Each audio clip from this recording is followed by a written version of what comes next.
အားလုံးပဲမင်္ဂလာပါတန်ထောင် YouTube official channel လေးကကြိုဆိုလိုက်ပါတယ်ဒီဗီဒီယိုလေးကတော့မင်းညာရှင်းမှန်ကစားသွားတဲ့ကျွန်တော် Tottenham Hotspur အသင်းနဲ့ Manchester United အသင်းတို့ရဲ့ပွဲပြီး3ချက် video review လေးပဲဖြစ်ပါတယ်ဗျပထမဆုံးကျွန်တော်ဒီနှစ်သင်းလုံးရဲ့လူထုပုံပြန်ပြီးကြည့်ရမယ်ဆိုရင် Tottenham Hotspur ကတော့သူအသင်းရဲ့အကောင်းဆုံးကစားသမား17ယောက်ပေါ့နော်အပြောင်းလဲဘာမှအများကြီးမလုပ်ဘဲနဲ့ပေါ်ထွက်လာတယ်ကိုသမားနေရာမှာ Vicario ကန်စီချန်4ယောက်တန်းမှာဆိုရင်ကျွန်တော်တို့ဘယ်ဘက်ချမ်းမှာ Udogai ညာဘက်ချမ်းမှာဆိုရင် Pedro Porro နဲ့ကန်စီအတွင်းတင်ပါ Van de Ven နဲ့ Christian Romero ကွင်းလင်3ယောက်မှာဆိုရင်ကျွန်တော်ဒီ Van Dijk ရဲ့ Pape Sarr ရဲ့ပြီးရင်ကျွန်တော် Bissouma ရဲ့ပေါ်ထွက်လာပြီးတိုက်စစ်ပိုင်းမှာတော့ number 9 row မှာ Solanke ဘယ်ဘက်ချမ်းမှာတော့ကျွန်တော် Richarlison ညာဘက်ချမ်းမှာတော့ Brandon Johnson တို့ထွက်လာပြီးတော့အသင်းကောင်းဆုံးဆောင်အောင်မျိုးတော့အရင်ဆင်းထဲမှာပဲထည့်ထားတာကျွန်တော်တွေ့ခဲ့ရတယ်တစ်ဖက်က United ကတော့အပြောင်းလဲလေးတွေလုပ်ခဲ့တယ်ဗျအဲ့ဒီလုပ်ခဲ့တဲ့အပြောင်းလဲကပဲ United အတွက်ပထမပိုင်းမှာရုန်းကန်မှုဖြစ်စေတယ်ပေးလိုက်ရတဲ့ပေးကူးမှာလည်းနီးပြအမော်ရင်းရဲ့ပေါ့နော်ဒီပွဲစဉ်ရဲ့လူထုတ်ပုံအမားတွေကနေပေးဆက်မှုကြီးမားခဲ့တဲ့ပေးကူးတကူဖြစ်ခဲ့တယ်ပေးဆက်မှုကြီးမားတယ်ကျွန်တော်လူထုတ်ပုံတကူဖြစ်ခဲ့တာကိုကျွန်တော်ပြန်ပြီးတွေ့ခဲ့ရတယ်ကိုသမားနေရာမှာပုံမှန်နဲ့ဦးနာနာပဲထပ်ပြီးပေါ်ထွက်လာပြီးတော့ခန်းစစ်3ယောက်တန်းမှာတော့ကျွန်တော်ဒီဒန်ယန်ပြဿနာနဲ့ပြန်ပြီးတက်တာလာတဲ့ဘရိုပြန်ပြီးပါလာတယ်အဲ့တော့မှကျွန်တော်ဒီ CCB နေရာမှာစန်တာဘက်နေရာမှာ Harry Maguire ကိုတွေးခဲ့ရတယ်ဆိုပေမဲ့လည်းဘယ်ဘက်ချမ်းကျွန်တော်ဒီ LCB ပေါ့နော် left center back နေရာမှာတော့ပုံမှန်ဆိုတော့ကျွန်တော်တို့ Bruno Maguire Lindelof ဒါမှမဟုတ် Bruno Maguire Mazzarri တို့တွေ့နေကြနေရာမှာတော့ဒီပွဲစဉ်မှာတော့မိုရင်ကလုံးဝအဆင်မပြေတဲ့ဘယ်ဘက်ချမ်းကန်ဆယ်ကလူရှော့ပေါ်ထွက်လာပြီးတော့ Patrick Dorgu left wing back နဲ့တွဲကစားတာကိုတွေ့ရတယ်ဒီလူရှော့နဲ့ Dorgu တို့ရဲ့ကျွန်တော်ဒီပြောမှဆိုဒီဘယ်ဘက်ချမ်းကန်ဆယ်ကအဆင်မပြေတာကျွန်တော်ပြီးခဲ့တဲ့ကျွန်တော်ဒီ quarter final အဆင့်ဒုတိယချုပ်ပွဲစဉ် Lion နဲ့ကျွန်တော်တို့ United နဲ့ Old Trafford မှာကစားခဲ့တဲ့ပွဲမှာလည်း2ဂိုးနိုင်ရတယ်2ဂိုးထိတည်ကြတယ်အချိန်မိုးတွေမှာဆိုလည်းကျွန်တော်4ဂိုး2ဂိုးထိဥဆောင်ခြင်းခံခဲ့ရပြီးတော့မှကျွန်တော်ဒီနောက်ဆုံးပွဲပြီးကနေ7မိနစ်လောက်အလိုမှာ3ဂိုးပြန်သွင်းပြီး 5-4 နဲ့နိုင်ခဲ့တဲ့ပွဲမှာတွေကလူရှော့နဲ့ဒိုဂူရဲ့အတွဲကဘယ်ဘက်ချမ်းမှာခံစစ်မှာဆိုရင်တော်တော်လေးအဆင်ပြေကျွန်တော်တွေ့ခဲ့ရတယ်အဲ့ဒါပြီးမှနောက်ထပ် Premier League ပွဲစဉ်မှာဆိုလည်းဘုံမောက်ကိုဒိုဂူမရှိနဲ့ရှုံးနေတဲ့ပွဲမှာလည်းဒီလိုပဲကျွန်တော်တို့တူညီတဲ့ဖြစ်စဉ်ကိုတွေ့ခဲ့ရတယ်ဒါပေမဲ့ဒီပွဲစဉ်မှာတော့အမော်ရင်ကထူးဆန်းစွာနဲ့ပဲအရေးဆုံးပြီးတော့လူရှော့ဒိုဂူခံစစ်ဆိုခန်းစစ်ဘယ်ဘက်ချမ်းအောင်ပေါ့နော်သုံးဝတွေ့ရတယ်အဲ့ဒီအတွဲဖက်ကလူကပ်အားနေချက်ကနေပဲကျွန်တော်တို့ပြီးတော့ကိုသမောအိုနာနာရဲ့သူ့ရဲ့အားနေဆုံးတကူဟာကျွန်တော်ဒီကာဝယ်မှုဖြစ်တဲ့ response နေတာအနေပဲကျွန်တော် United အနေနဲ့ဥဆောင်မှုပေးခဲ့ရတယ်ညဘက်ချမ်းခန်းစစ်မှာတော့ Mazzarri ပဲထပ်ပြီးတော့တွေ့ခဲ့ရတယ်ဒီကိုဒါတော့အရင်ဆင်းထဲမှာပဲပါခဲ့တယ်ကွင်းလင်မှာတော့ပုံမှန်ဆိုရင်တော့ကျွန်တော်တို့ပြီးခဲ့တဲ့ quarter final semi final တောက်လျှောက်တွဲကစားခဲ့တဲ့ Casemiro ကဒီကွင်းလင်အတွဲကိုတွေ့ရပါတယ် Bruno Fernandes နဲ့ Casemiro ကိုတွဲကစားတွေ့ရပြီးတော့ Bruno Fernandes ရဲ့ပုံမှန်ကစားနေကြ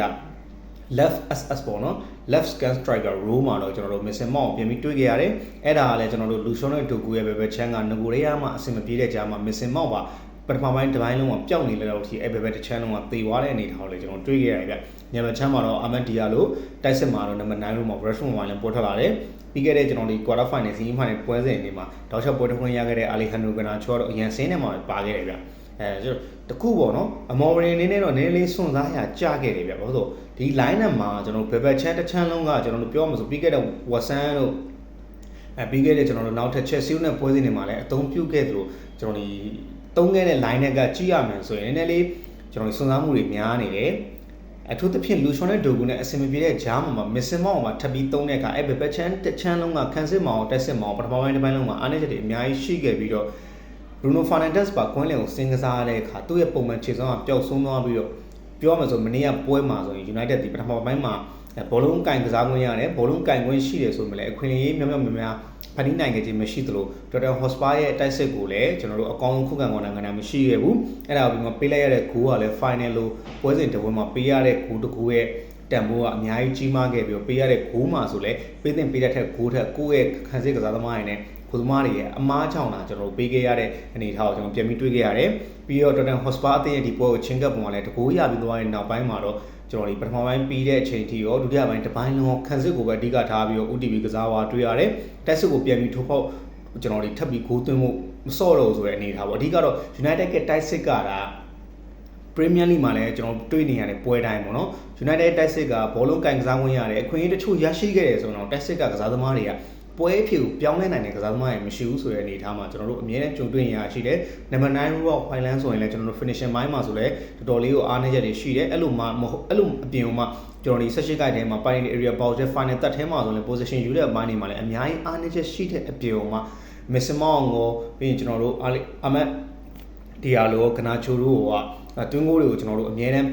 းရရှိအောင်ပေါ့နော်ကျွန်တော်ဆွမ်းဆောင်နိုင်ခဲ့တဲ့ ကွင်းလင်ကစားသမားကောင်းနေမဟုတ်ဘူးဖြစ်နေတဲ့အတွက်ကြောင့်မလဲကျွန်တော်တို့ Tottenham Hotspur ကဒုတိယပိုင်းတစ်ပိုင်းလုံးလို့ United ကတိုက်စစ်ကိုအကောင်းဆုံးခုခံကောက်ကွယ်ဖို့ခံစစ်ကိုပဲဒီကထားအားပြီးတော့ကစားဝါတွေ့ရတယ်။အဲဒါကြောင့်လဲ United အနေနဲ့ကျွန်တော်ဒီအခွင့်အရေးတချို့ရခဲ့တယ်ဘောလုံးကန်ကစားခွင့်အများကြီးရခဲ့တယ်ဆိုပေမဲ့လည်းရခဲ့တဲ့အခွင့်အရေးတချို့ကိုလည်း United ကတိုက်စစ်ကစားသမားရဲ့အသုံးမချနိုင်သလိုပြီးကိုကျွန်တော်တို့ Tottenham Hotspur ရဲ့ခံစစ်နဲ့ဂိုးသမား figure တွေလည်းအကောင်းဆုံးစွမ်းဆောင်ပြသွားနိုင်တဲ့အတွက်ကြောင့် United အနေနဲ့ချီပါကိုတော့ရရှိခြင်းမရှိဘဲနဲ့ final မှာတကူမရှိဆိုရဲနဲ့ရှုံးသွားတယ်။ chance လေးလည်းရခဲ့တယ် big chance တွေလည်းကျွန်တော်တို့3-4ချိန်လောက်ရခဲ့တယ်ဆိုပေမဲ့လည်း Bruno Fernandes ရဲ့ခေါင်းတိုက်ချက်တွေလွှဲချော်တာတွေ Westmore Wine ရဲ့ခေါင်းတိုက်ချက်ကိုကိုစီးပေါ်နာကနေကျွန်တော် Van de Ven အကောင်းဆုံးကောက်ွယ်ဖြစ်ထုတ်နိုင်တဲ့နေရာတွေပွဲပြီးကန်ဒီမှာရရှိခဲ့တဲ့လူရှော့ရဲ့ခေါင်းတိုက်ချက်ကိုလည်း Victoria ဖြစ်ထုတ်နိုင်ခဲ့တာပို့ထုတ်နိုင်ခဲ့တာတွေပြီးတော့ Alejandro Garnacho ရဲ့ကန်ချက်တွေကိုလည်း Victoria ပို့ထုတ်နိုင်ခဲ့တဲ့အခွင့်အရေးတွေကတော့ပြောမယ်ဆိုတော့ big chance အခွင့်အရေးတချို့ရရှိခဲ့ဆိုပေမဲ့လည်းအပိုင်ကိုတွင်းခွင့်တေချာတယ်ဆိုတဲ့အနေအထားမျိုးတော့မရရှိခဲ့ဘူး။ဒါပေမဲ့လည်းရရှိခဲ့တဲ့ဂိုးတွေတွင်းဂိုးတွေရရှိခဲ့တဲ့ဂိုးတွင်းခွင့်အနေအထားတွေကလည်းပြောမယ်ဆိုရင်တော့ဂိုးတကူဖြစ်ဖို့အတွက်လုံလောက်တဲ့အနေအထားတော့ရှိတယ်ဒါပေမဲ့လည်း Tottenham Hotspur နဲ့ခန်းစင်းနဲ့ကျွန်တော်တို့ကိုယ်သမားအမားကြီးမရှိအကောင်းဆုံးကျွန်တော်တို့ကာကွယ်သွားနိုင်တဲ့အခါကျမှတော့ United အနေနဲ့တော့ရှီပါကိုမရရှိပဲနဲ့ကျွန်တော်တို့ဒီယာဒီမှာပေါ့နော်သူတို့တမိုင်းတစ်လျှောက်အဆိုးအဆုံးယာဒီကိုမှ cover up လုပ်လို့ရမယ်ဖလားတစ်လုံးမှာလက်လွတ်ရပြီးတော့လာမယ့်ယာဒီမှာ United အနေနဲ့ဥရောပပွဲဘယ်ပွဲမှာကစားခွင့်မရှိတော့ဘူး Premier League ရဲ့ Carabao နဲ့ FA ပဲကစားခွင့်ရှိတော့မယ် Ruben Amorim အနေနဲ့လည်းလာမယ့်ယာဒီပြုပြင်ပြောင်းလဲဖို့လုပ်ဖို့ထွက်ဆိုရင်တော့ဘန်နာရေးပိုင်းဆိုင်ရာအရာပုံမှန်တဲ့ဆိုင်တော့နည်းနည်းလေးခက်ပြီးပို့ပြီးတော့ခက်ခဲသွားမယ့်အနေအထားလေးရှိတယ်ကစားသမားခေါ်ယူမှုအပိုင်းမှာလည်းသူရဲ့ first try ကစားသမားပေါ့နော် S tier ကစားသမားရဲ့တက်ဆိုင်ကျွန်တော်တို့ A tier B tier ကစားသမားလောက်ထိပဲဆင်းပြီးတော့ခေါ်လို့ရတော့မယ်ဆိုတဲ့အနေအထားမျိုးကျွန်တော်ပြန်ပြီးတွေ့လာဖို့ရှိနေတဲ့အနေအထားလေးဖြစ်သွားတယ်ဗျအဲ့တော့ဒီပွဲစဉ်တော့ United တက်ဆိုရင်တော့ဘက်ကပေါ့နော်အဆအဆအရာရာဒီပွဲစဉ်ရဲ့အရှုံးကတော်တော်လေးကိုထိခိုက်နေတာမျိုးရှိမယ်လူခေါ်ဖို့အပြောင်းလဲရကျွန်တော်ဒီဥပမာပေါ့နော်လူ4-5ရက်လောက်ခေါ်ဖို့ရမယ့်ရတဲ့မှာလိုအပ်တယ်ဆိုရင်4-5ရက်လောက်ခေါ်ဖို့တင်ကြသလောက်ဖြစ်မှာဖြစ်ပေမဲ့လည်းလက်ရှိအသင်းမှာရှင်းထောင်းမဲ့ကစားသမားတွေအများကြီးရှိနေတဲ့ပြည်ုံမှာကျွန်တော်ပုံမှန်ဆိုရင်ကစားသမားတချို့ဆိုရင်လည်းကျွန်တော် UCL ဝင်ရမှာတို့တချို့ကစားသမားဆိုရင်လည်း UCL ဝင်မရတဲ့အတွက်ကြောင့်မို့လာစားအများများပေးမလုံးပေးပြီးခေါ်မယ်ဆိုတဲ့အနေအထားတွေနဲ့ဖြစ်လာမှာဖြစ်တဲ့ကြောင့်မို့အခက်ခဲရတော့လူခေါ်မှာလည်းပို့ပြီးတော့အခက်ခဲရှိလာလိမ့်မယ်ဒါပေမဲ့လည်းလူခေါ်ဖို့လိုအပ်တဲ့နေရာတွေကိုတော့အပြေးဝအနေနဲ့ United ကတော့ခေါ်ဖို့တော့ရှိတယ်ပါတယ်ဘာလို့အဓိက Ruben Amorim နဲ့ 3-4-2-1 ကစားကွက်မှာprofile မကန့်ညီတဲ့ကစားသမား United အသင်းမှာအများကြီးရှိတယ်တိုက်စစ်ပိုင်းက Alejandro Garnacho တို့ရောပြီးကွင်းလင်ဘက် Kobe Mainoo တို့ရောပေါ့အစပေါ့နော်အခက်မသိရင်ကျွန်တော် United ရဲ့တခုလာမယ့်ရာသီမှာဒီနှစ်ဦးလုံးက United Academy ကနေတက်လာတဲ့ကစားသမားတွေဖြစ်တဲ့ကြောင့်မို့ဒီကစားသမားတွေကရောင်းချလို့ရမယ့်ဝင်ငွေဒီကျွန်တော်ဒီအတတင်အမြတ်ငွေ profit ရမှာဖြစ်တဲ့ကြောင့်မို့ပြောမယ်ဆိုတော့ဒီကစားသမားတွေ2ယောက်ထဲကအနည်းဆုံး1ယောက်ထွက်ခွာဖို့ရှိပြီးတော့ရောင်းချဖို့ပေါ့နော်ရှိပြီးတော့ကျွန်တော်တို့အခက်မသိရင်လည်းနှစ်ဦးလုံးရောင်းချတာဒီမျိုးတွေဖြစ်လာနိုင်ပါတယ်ပြီးရင်တိုက်စစ်ပိုင်းမှာဆိုရင်လည်းကျွန်တော်တို့ Raffo တို့ပြီးနောက်ထပ် Anthony တို့ထပ်ပြီးတော့ကျွန်တော်တို့အငါးထွက်ကစားမလားအသင်းကနေကျွန်တော်တို့ရောင်းချလို့ရတယ်ဆိုရင်ရောင်းချမလားပေါ့အဲ့ဒါလေးပြင်ပြီးစောင့်ကြည့်ဖို့ရှိမယ်ခံစစ်တန်းမှာဆိုရင်လည်းကျွန်တော်တို့ဖြည့်တင်းမှုတွေလိုတယ်ပြီးရင်ကျွန်တော်တို့ကွင်းလယ်ဘက်မှာဆိုရင်လည်း Ugarte Casemiro Bruno Fernandes တို့ပဲရှိတဲ့အနေထားမှာ Casemiro ရဲ့လက်ရှိအနေထားအရရောလာမယ့်ရာသီကစားမဲ့ကျွန်တော်တို့ United က Premier League တခုပဲဆိုတဲ့အနေထားမှာရောဒီကစားသမားတွေကိုဘယ်လိုမျိုးများကျွန်တော်အသင်းမှာဆက်ထားမလဲပေါ့နော်ဒါမှမဟုတ် sorry တွေကျွန်တော်ဒီတခြားကျွန်တော်ဒီ lead တွေကနေပြောင်းရွှေ့ခြင်းများများနဲ့ tight နဲ့ပြောင်းရွှေ့ရရင်များ customer လို့ပေါ့ဆိုလဲအသင်းကနေကျွန်တော်တို့ကြောင်းချဖို့များရှိမယ်အဲ့လေးပြန်ပြီးစောင့်ကြဖို့ရှိမယ်အဓိကတော့လာမယ့်ရာသီ United ဒီ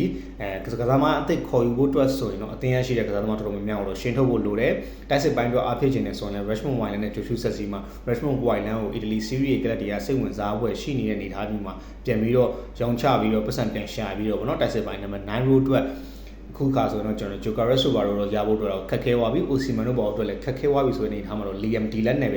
ဲလာမယ့်ရာသီမှာတော့ကျွန်တော်တို့နံပါတ်9 row ကခီးဆက်ကကိုရှိမှန်နေတာလေးဖြစ်သွားပြီကိုညာကတော့လာမှာဖြစ်တဲ့ကြောင့်မို့ကျွန်တော်ဒီ scan striker row အတွက် narrow strike scan striker ကစားသမားတယောက်ရမှာဖြစ်တဲ့ကြောင့် Ahmed တို့ကိုညာတို့ Bruno Fernandes တို့ရှိတယ်အဲ့ဒါပြင်မှာ Garnacho တို့ပေါ့ထွက်မယ်ဆိုရင်လည်းအဲ့ဒီနေရာကြီးမှာပြန်ပြီးဖြည့်လို့ရတယ် Mason Mount လည်းရှိသေးတယ်ကွင်းလေးဘက်မှာဆိုတော့ကျွန်တော်ဒီ Eriksen တေချာပေါ့စာအုပ်တန်းကုန်းမှာဖြစ်တဲ့ကြောင့်မို့ထွက်မယ်အဲ့ဒီအတွက်ကြောင့်ကျွန်တော်ဒီ Kobe Mainoo ရဲ့ Bruno Fernandes ရဲ့ Casemiro ရဲ့ Ugarte ရဲ့ပဲရှိနေထားမှာ Casemiro လည်းထွက်ဖြစ်ခဲ့မယ်Kobe Mainoo ကိုလည်းအသင်းရဲ့ကျွန်တော်တို့အကယ်ဒမီထွက်ကစားသမားဖြစ်တဲ့အတွက်ကြောင့်မို့အသင်းအမျက်ငွေရကျင်လို့ရောင်းချဖြစ်ခဲ့တယ်ဆိုရင်လည်းကွင်းလယ်ပေါ်မှာလည်းအပြောင်းလဲကျွန်တော်အများကြီးမြင်ရနိုင်ပါတယ်။ဘယ်ဘက်ချမ်းကန်ဆယ်မှာတော့ Patrick Rogu, Harry Armas တို့ရှိနေတဲ့အတွက်ကြောင့်မို့လူရှိုးလည်းရှိနေတဲ့အတွက်ကြောင့်မို့အများကြီးအပြောင်းလဲတော့မြင်ရဖို့မရှိဘူး။ကန်ဆယ်အတွင်းလူနေရာမှာလည်းကျွန်တော်တို့ Lindelof တို့ထွက်ခွာခဲ့ရမယ်ဆိုရင်တော့နောက်ထပ်ကစားသမားအတိတ်တယောက်လုံးနဲ့မျောလင်းလို့ရမလားပေါ့နော်။အဲ့လေးပြင်ပြီးစောင့်ကြည့်ဖို့ရှိမယ်။ဒါမှမဟုတ်ပဲねကျွန်တော်ဒီ